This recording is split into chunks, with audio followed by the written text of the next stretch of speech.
예, 안녕하세요. 전성민 대리입니다. 오늘은 제가 어떻게 지금의 엔지니어가 되었는지 좀 설명을 드릴게요. 이거 좀 물어보시는 분들이 많더라고요.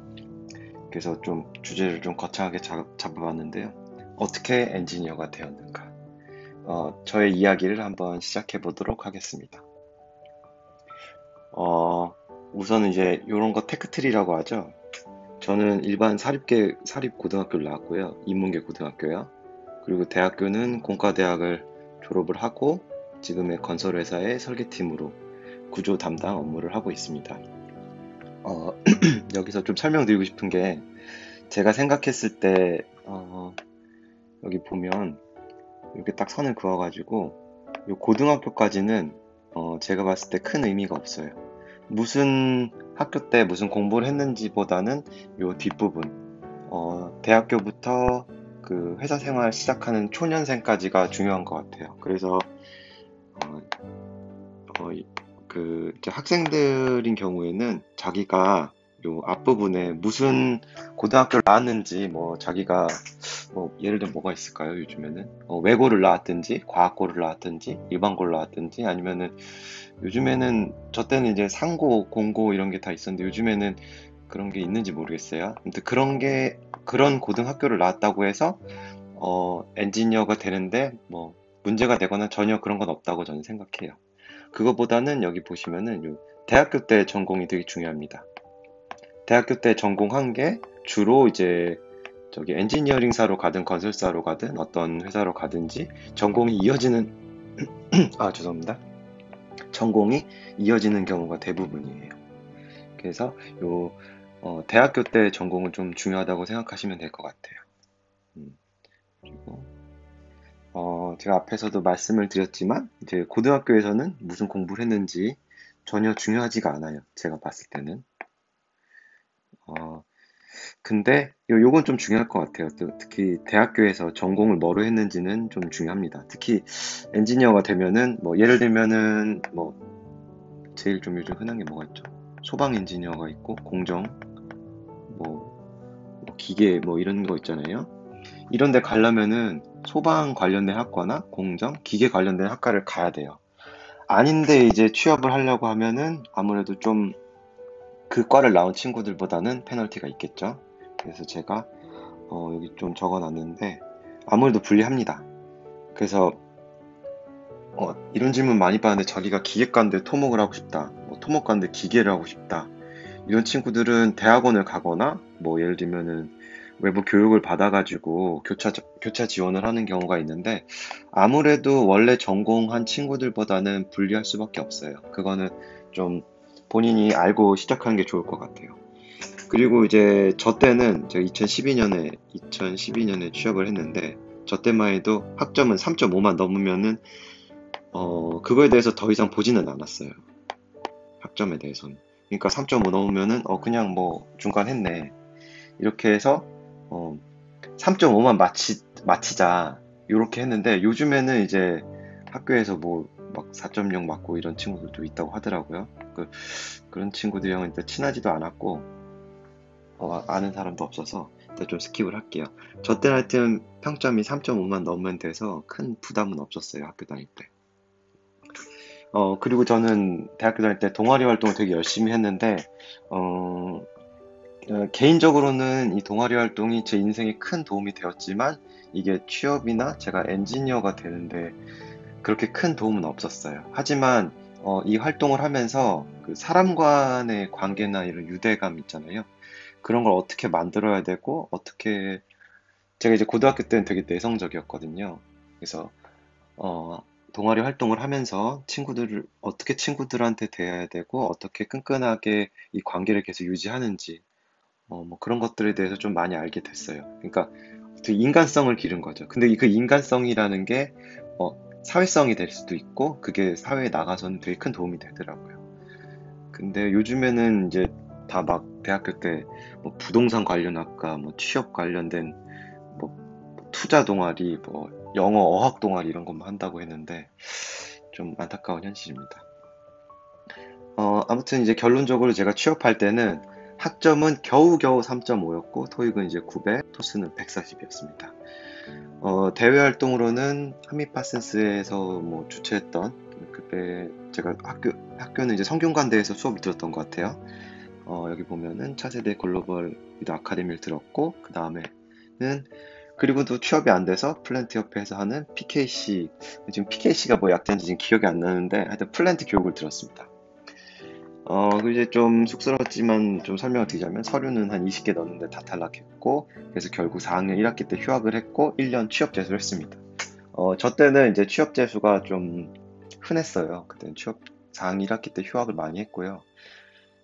저도 그 좀 취업이 안 돼서 4학년 1학기 때는 휴학을 했습니다. 그리고 나서 서류는 꼭 하나밖에 합격 못했어요. 지금 있는 회사. 그리고 삼성도 합격을 했는데 삼성은 합격이 아니었어요. 그때 서류 100% 통과였거든요. 그래서 삼성 붙어가지고 인적성 봤는데 거기서 이제 떨어졌죠. 그리고 이제 또 영어인데요. 저는 여기 보시면은 토익이랑 토스를 준비했었어요. 저희 때는 토익 토스 다 냈거든요. 어, 강남에 있는 학원을 2달 정규반 다녔고 시험은 8번이나 봤습니다. 계속 토익 시험을 8번 계속 받고 시중에 있는 문제집은 대부분 풀었는데 저는 남들 한 2달, 3달 하는 거 저는 토익만 한 10개월 했나? 그랬던 것 같아요. 남들보다 투자를 되게 많이 했고 그것 때문에 시간을 많이 버렸습니다.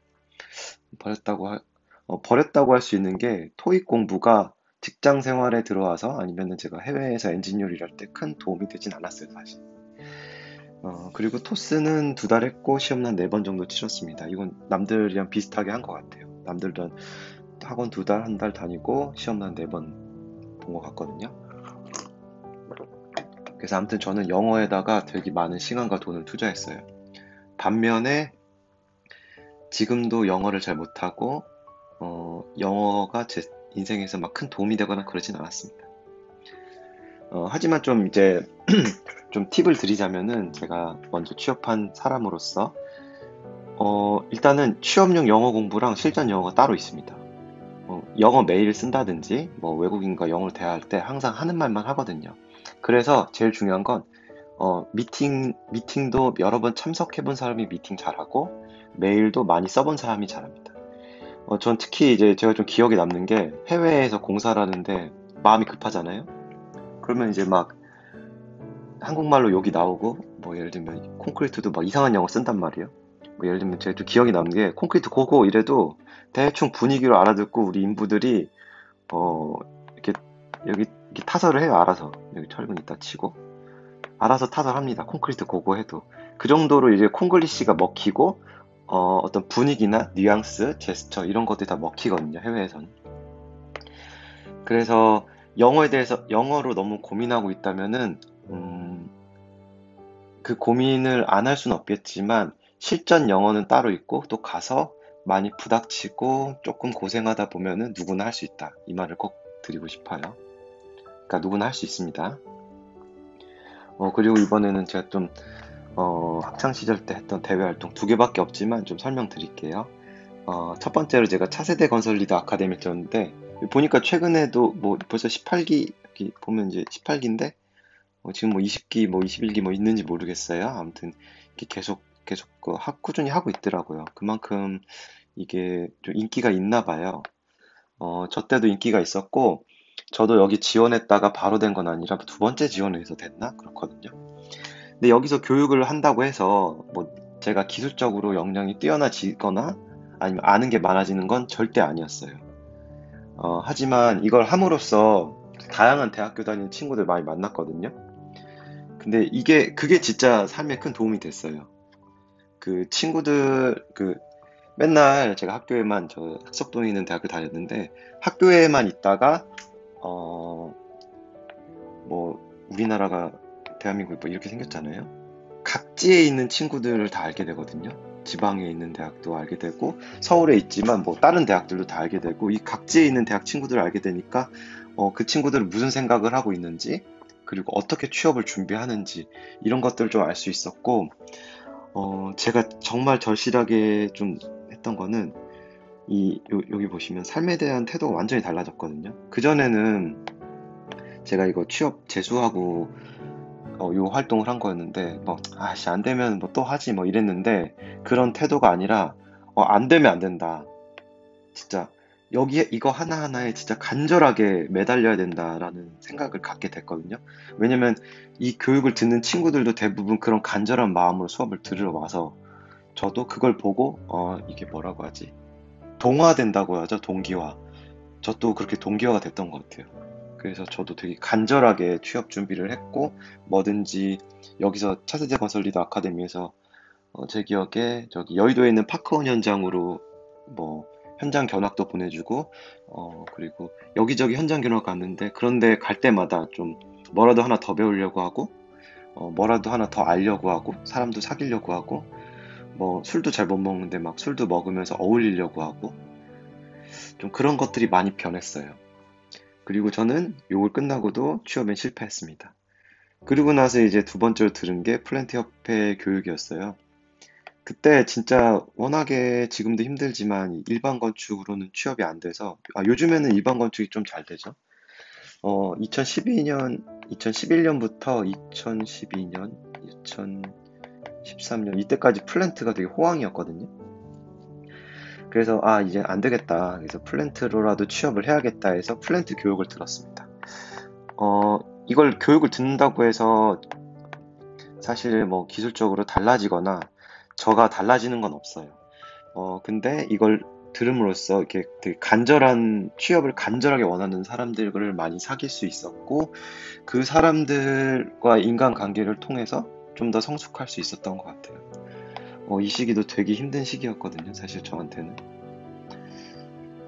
그리고 나서도 2012년 이제 1월, 2월, 3월부터 이제 취업을 준비했는데, 정말 서류에서 하나도 붙은 게 없었어요. 지금 회사 말고는. 근데 제 친구들은 보통 이제 두 곳에서 세 곳, 여기 제가 써놨죠. 두 곳에서 세 곳 정도 붙었고, 이제 잘 붙는 친구는 네 곳에서 한 여섯 곳 정도 붙어서 이제 뭐 인적성 보고, 이제 면접해서 요즘에는 이제 상시 취업으로 많이 하는데, 저 때 이제 공채로 많이 했으니까 이렇게 해서 취업을 했거든요.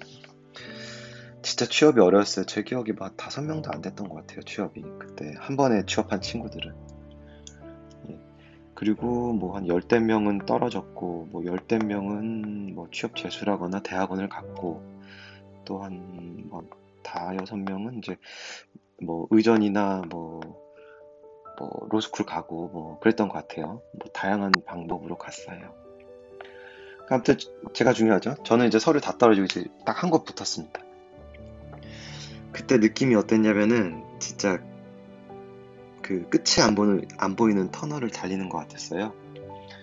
그러니까 이제 끝이 안 보이니까 불안하고 이게 내가 이미 터널을 깊이 들어왔는데 이 터널을 잘못 들어왔으면 어떡하지? 내 길이 아니면 어떡하지에 대한 불안감이 엄청 컸거든요. 근데 이제 제가 소심하고 겁도 많아서 다시 돌아가지는 못하겠더라고요. 그때 막 친구들이 저 때 이제 되게 유행했던 게 로스쿨이에요. 이게 진짜 유행했거든요. 로스쿨이랑 약대가 유행했어요. 그래서 흔히 말해서 꽈탑, 꽈탑인 애들은 로스쿨에 약대를 많이 갔고요. 저처럼 이제 건설 쪽으로 가기보다는 부동산이나 시행, 시행이랑 그리고 이제 부동산 시행 또 뭐였더라? 약간 돈 관리하는 건데 그 이름이 뭐더라? 갑자기 기억 안 나네. 하여튼 이제 금융 쪽으로 많이 빠진 친구들이 많았어요. 이걸 저는 뭐라고 할까? 좀 보수적이었다고 할까요? 아니면은 도전 정신이 없었다고 할까? 저는 그냥 끝까지 그냥 건설사나 엔지니어링사를 노렸거든요. 참 지금 생각해보면 되게 바보 같았죠. 저는 아무튼 건설사만 노렸습니다. 지금 생각해보면 진짜 바보 같은 짓이었어요.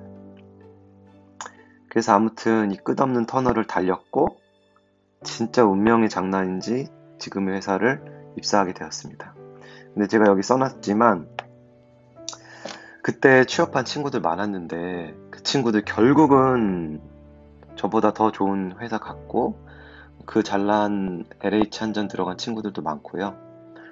그리고 어떤 친구는 저보다 먼저 취업을 했는데도 결국은 그 좋다는 S물산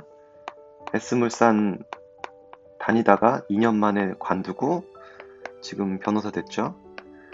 그러니까 얘는 2년이란 시간을 어떻게 보면은 버렸다고 보는 건 좀 잔인한데 어떻게 보면 좀 잘못된 길을 갔죠.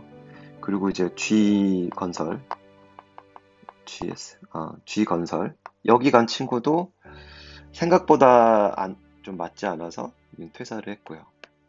그리고 포건설 여기 간 친구는 반대로 본인이 건축직이었는데 안전직으로 취업을 한 거예요. 취업이 너무 안 되다 보니까 직종을 전환했죠, 안전으로. 처음에는 되게 힘들어 했는데 지금은 또 이게 안전이 대세여서 이 친구가 되게 잘 나가요. 이 회사에서 입지도 크고요. 그런 거 보면은 이 취업이나 이런 거에는 진짜 정답은 없습니다. 저 때도 그랬고 지금도 반드시 그럴 거예요. 정답은 없어요. 지금 먼저 취업했다고 해서 아니면 지금 취업이 안 됐다고 해서 어, 포기할 필요도 없고 뭐 1, 2년 좀 늦어졌다고 해서 크게 뒤처지는 것도 아니라고 저는 생각합니다. 저는 진짜 지금 제가 먼저 취업을 했지만 늦게 취업한 친구들보다 훨씬 뒤처졌거든요, 사실. 그러면 이제 취업을 하면 어떤 시스템이 있냐? 일단은 여기 보시면 멘토링 시스템이 대부분 있습니다. 뭐 사내, 현행, 뭐 어떤 회사든지. 건설사는 좀 이게 아닌 경우가 있어요. 근데 이제 보통 엔지니어링사는 보통 이 멘토링 시스템 반드시 합니다. 그러니까 리드 엔지니어가 있고 어시스트 엔지니어가 있어요. 그래서 이 리드 엔지니어한테 3년에서 10년가량 공부를 합니다. 뭘 하냐면 여기 써놓은 것처럼 도면 작성하고 계산서 만들고 검토하고 프로그램 쓰고 보고서 만들고 이런 모든 것들을 공부를 합니다. 그래서 좀만 공부를 하면은 이 티가 나요. 누구한테 배웠는지. 여기 보면 제가 써놨죠. 결과물만 보면은 이를 누구한테 배웠는지 티가 나요. 저도 10년 가까이 한 사람한테만 배워서 제가 만든 결과물이 티가 납니다. 그래서 취업하면 배우게 되니까 학생분들이면 아니면 이제 취업 준비하는 사람이면 자기가 일을 잘하고 싶다고 뭐 고민하거나 걱정하지 마세요. 취업하면 알아서 일 하는 법 가르쳐주고 다 배우게 됩니다. 또 설명을 드리자면은 EPC 회사로 들어가게 되면은 EPC를 다 해요. 엔지니어링, 프로큐먼트, 컨스트럭션. 저는 컨스트럭션도 해보고 엔지니어링도 해봤는데 컨스트럭션은 100% 매니저들밖에 없습니다. 이제 관리자예요. 본인이 어떤 문제 해결을 하는 것보다는 어떤 사람이 문제 해결을 하는 수 있는지 그 사람을 데리고 와서 매니징을 하는 거죠. 근데 반면에 이 엔지니어링 부분은 즉 종류가 되게 다양합니다. 이제 우선적으로. 그리고 기술자가 되는 거예요. 여기서 계속 시작을 하면은. 그래서 뭐 저는 이제 구조 설계를 했는데 구조만 죽창하면 이제 구조 기술자가 됩니다. 구조 엔지니어가 되는 거죠. 그 뭐 자기가 전기를 했으면 전기 엔지니어가 되는 거예요. 근데 막 전기를 하다가 토목을 한다. 그럴 수는 없어요. 그렇게 하는 회사 아마 없을 겁니다. 그래서 여기 이제 또 이제 좀 제가 팁 드리자면은 제 친구는 처음에 토목으로 시작했는데 토목을 하다가 이제 큰 그림을 보고 싶어서 설계 관리팀으로 갔어요. 설계 관리를 하면서 설계 관리만 하는 게 아니라 구매 조달도 좀 알아야겠다 해서 구매 조달 팀으로 갔고 이 친구는 남들보다 빨리 매니저로 성장을 합니다. 과장 진급을 빨리 했다는 뜻이죠. 그리고 저처럼 구조 설계만 10년을 했는데 기술사고 그런데 진급은 겁나 못합니다. 뭐 제가 무능한 것도 있겠지만 회사에서는 이제 이렇게 하나만 파는 사람 안 좋아해요. 뭐 예를 들면 이제 설계를 했으면은 실제로 공사도 해봐서 공사도 좀 할 줄 알고 이 공사한 걸 또 설계에 반영하고 이런 능력자들을 원해요. 근데 저는 좀 앞에서도 설명드렸지만 좀 용기가 없어서 다른 걸 더 해야겠다 이런 생각은 못 해봤습니다. 그래서 저는 계속 구조 설계만 했고 지금도 구조 설계만 하고 있어요. 근데 제 친구들 중에 뭐 설계 공정을 하다가 여기 구매로 간 친구도 있고 뭐 건축을 하다가 시공으로 간 친구도 있습니다. 아니면 이렇게 플랜트에 있다가 주택으로 넘어가서 자기 역량을 엄청 잘 발휘해서 거기서 또 엄청난 역량을 발휘하고 능력을 인정받는 친구도 있고요. 그 친구는 결국 매니저의 길을 갔죠. 저는 계속 기술자의 길을 갔고. 그래서 보자면, 음, 일단 취업을 하면은 크게 두 가지 길이 아마 있을 거예요. 기술자가 될지, 매니저가 될지. 여기 있는 회사는 전부 매니저가 이제 대부분입니다. 요 회사 빼고요. 현앤이랑, 어, 그쵸. 여기 현해는 빼고요. 현해는 기술자가 더 많아요. 그리고 여기 삼성 엔지니어링도 기술자가 더 많습니다. 뭐 한 5대 5쯤 될 거예요. 나머지는 관리자가 9고 기술자는 아마 1일 겁니다. 이 1은 뭐 이제 기술 지원팀 아니면 이제 설계팀에 있을 거예요. 그러니까 매니저가 대부분이죠.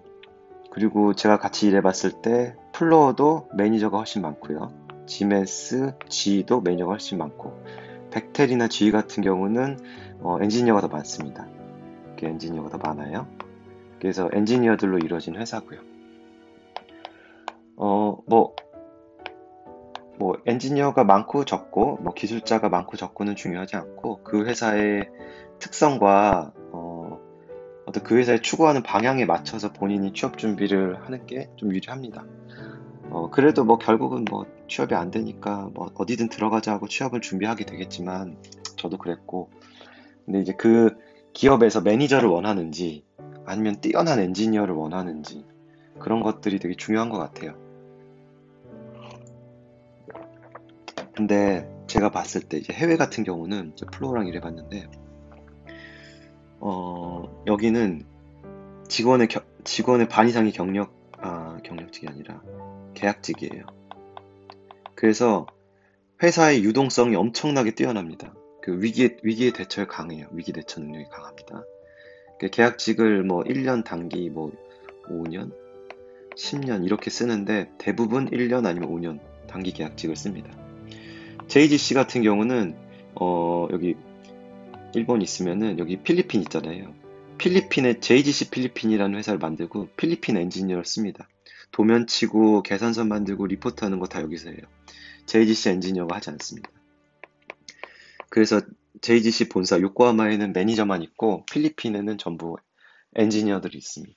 이런 식으로 엔지니어링은 대부분 요즘 외주를 주는 추세고 엔지니어링보다는 매니징에 좀 많이 초점을 두고 있죠. 요거는 이제 좀 전 세계적인 대세인 것 같아요.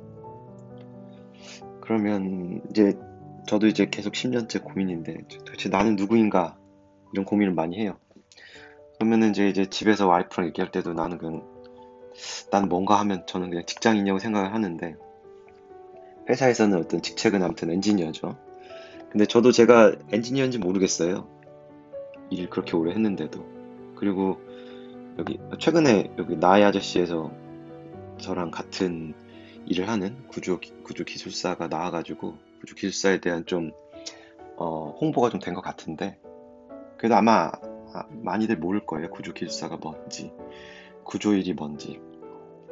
그리고 저도 뭐 잘 몰랐고 취업하기 전까지 구조라는 일이 있는지도 몰랐고 그리고 아직도 보면 이제 제가 한 10년 됐는데 아직도 처음 해본 일이 많습니다. 그런 일 겪을 때마다 되게 좌절해요. 아씨, 내가 아직도 이렇게 모르는 게 많다니. 근데 그래도 우리 엔지니어들이 이 세상의 곳곳에 포진해서 묵묵히 일을 하고 있거든요. 여기 보면은 제가 여기 좀 써놨는데 우리가 이제 뉴스나 드라마에 나오는 직군이 아니에요. 뭐 경찰 뭐 많이 나오죠. 뭐 교사, 선생님들 그리고 의사, 판검사 뭐 많이 나오잖아요. 근데 뭐 제 기억에 엔지니어가 이렇게 뭐 뉴스나 TV에 나온 건 잘 못 본 것 같아요. 무슨 붕괴 사고가 있어야지 뭐 나와갖고 한마디 하는 것 같긴 한데 그래도 우리는 항상 좀 자부심을 가지고 묵묵히 일을 하고 있어요. 그리고 주변에 이제 엔지니어가 되면은 엔지니어들밖에 없거든요. 그러면 이제 자기들끼리 똘똘 뭉쳐서 또 좀 뿌듯함이라고 할까? 그런 것들을 가지고 살아가긴 하거든요. 그래서 혹시 엔지니어가 되고 싶어 하시는 분들은 저는 이렇게 엔지니어가 됐는데 여러분들은 또 어떤 길을 갈지는 모르겠어요. 저는 지금까지 한 사우디 2년, 사우디 1년, 쿠웨이트 1년, 그리고 뭐 송도에서 파견 근무 1년, 그리고 본사 근무 또 몇 년. 그래서 지금까지 이렇게 살아왔는데 그리고 뭐 고등학교 졸업하고 대학교 졸업하고 이제 건설사 들어와가지고 설계직을 이제 10년 하면서 엔지니어가 저 됐다고 생각하는데 저의 이야기는 여기까지예요. 근데 앞으로 이제 저처럼 엔지니어가 될 분, 그리고 앞으로 저보다 먼저 일을 하고 계신 선배님들, 다 각자 이야기가 있을 것 같은데, 그런 이야기들이 세상에 많이 알려졌으면 좋겠어요. 그래야 이제 후배들이 따라갈 수도 있을 것이며, 아, 이렇게 하면 안 되겠다. 그러면 선배들이 못 해본 기회를 나는 찾아보겠다. 뭐 이런 도전을 할 수도 있을 것 같아요.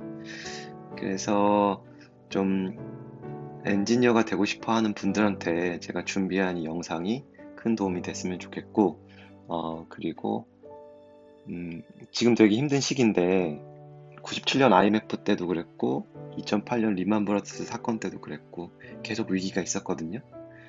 뭐 지금보다는 뭐 솔직히 덜 힘들었다고 느- 말할 수도 있을까? 아무튼, 항상 힘들 때가 있었지만, 간절하고 최선을 다하는 사람들은 반드시 성공했습니다. 반드시. 그러니까 간절하고 올바른 방향으로 최선을 다하고 있다면 반드시 성공할 수 있습니다. 희망을 버리지 말고 끝까지 최선을 다해주세요. 감사합니다.